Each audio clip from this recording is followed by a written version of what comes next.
saber que en este caso CONADI nos escuchó en esta propuesta que presentamos hace un par de meses atrás y que se haya podido realizar este seminario acá de jóvenes.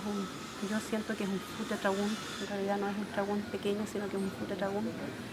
Estamos agradecidas de eso, poder conocer a nuestros jóvenes en lo que están, lo que piensan. En los temas de liderazgo también queremos ser un apoyo para ellos y siento que este seminario vamos a sacar mucho de él.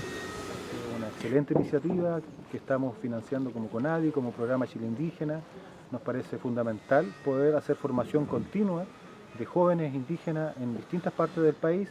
Aquí en particular estamos en Yaquepulli, en la comuna de Piero Schmidt, donde una gran cantidad de jóvenes han llegado para recibir una capacitación, donde hay un conversatorio, donde se están compartiendo experiencias de liderazgo en distintos ámbitos.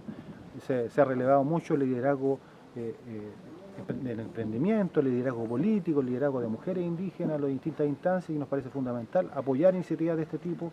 Creemos que es la forma de que los jóvenes, de que nosotros los indígenas nos empoderemos de todos los temas, en todos los territorios, y así generar los cambios que la región necesita y el país necesita.